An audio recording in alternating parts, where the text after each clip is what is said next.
शांता देवी एक सीधी सादी औरत थी। अपनी घर के काम, पूजा पाठ, इसके अलावा उनकी ज़िंदगी में उनकी बेटे आरव और उनकी बहू अनाया थी। वो दोनों बाहर कंपनी में काम करते थे। उसकी वजह से ज़्यादातर बाहर ही रहते थे। शांता देवी हमेशा खिड़की पे उनको देखती रहती थी, इंतज़ार करती रहती थी। वो अकेली ही घर पे रहती थी। बहू से ज़्यादा बातचीत नहीं थी, क्योंकि उनको लगता था बहू उनको पुरानी सोच वाला ना समझ ले। अनाया एक कॉन्फिडेंट और मॉडर्न लड़की थी, इसीलिए शांता देवी एक दिन उससे बोला कि कल घर में पूजा रखी है, तुम थोड़ा समय निकाल लेना बेटा। अनाया ने जवाब दिया, कल मेरी एक बहुत इम्पोर्टेंट मीटिंग है माँ, लेकिन कोशिश कर सकती हूँ। शांता देवी को लगा वो नहीं आना चाहती थी, इसीलिए बहाना बना रही है। लेकिन अनाया को सच में बुरा लगा रहा था। वो सच में आना चाहती थी और खुद को कोसती भी रहती थी। अपनी जॉब की वजह से वो एक बहू नहीं बन पा रही थी, कुछ रीति नीति नहीं कर पा रही थी। उस रात दोनों एक दूसरे के बारे में ही सोचते रहे और सो गए। लेकिन सुबह रसोई से देसी घी, हल्दी और अदरक की खुशबू जब आई, अनाया हड़बड़ा कर किचन में आई और पूछा, माँ ये सब क्या है, आप अकेले? शांता देवी मुस्कुरा कर बोले, आज मीटिंग है ना तुम्हारी, इसीलिए सोचा मैं ही खुद प्रसाद बना लेती हूँ।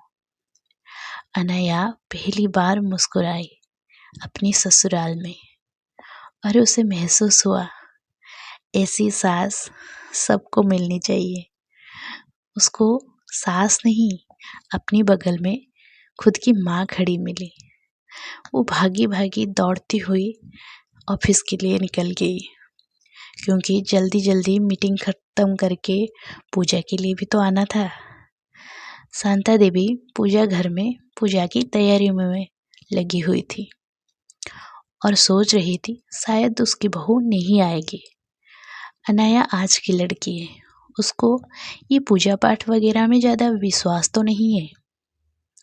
वो सोच रही थी चलो खुद मैं ही कर लेती हूँ पूजा। लेकिन तभी दरवाजे पे दस्तक दी अनाया ने। शांता देवी देखकर ये चौंक उठी, तुम यहाँ कैसे? अनाया ने कहा, मैं आपकी तरह नहीं हूँ माँ, लेकिन कोशिश तो कर सकती हूँ।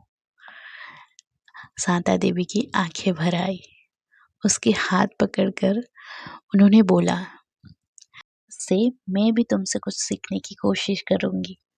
नई पीढ़ी बस थोड़ी अलग है, लेकिन गलत नहीं। धीरे धीरे दोनों में रिश्ता बढ़ने लगा। अनाया अपनी सास को स्मार्टफोन कैसे चलाते हैं वो सिखाने लगी। अरे शांता देवी, उनको तो रेसिपी का भंडार पता था। वो किचन के काम में माहिर थे और वो अनाया को सिखाने लगे।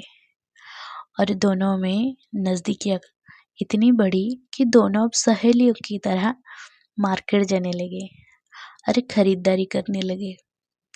ये सब उनकी बेटे आरव देखकर खुश हो रहा था। दोनों सास और बहू को एक साथ देख वो हमेशा कहता रहता था, बस किसी की नज़र न लगे। बस यही तो है एक लड़की की ख्वाहिश, उसकी माँ और बीवी एक साथ एक छत के नीचे खुश रहे।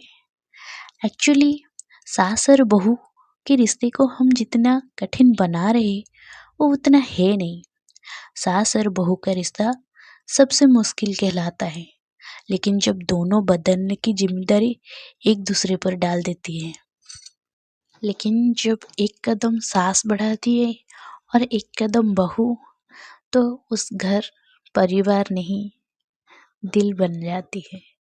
वीडियो कैसा लगा कमेंट में ज़रूर बताना है। अगर वीडियो पसंद आई लाइक शेयर सब्सक्राइब ज़रूर करना।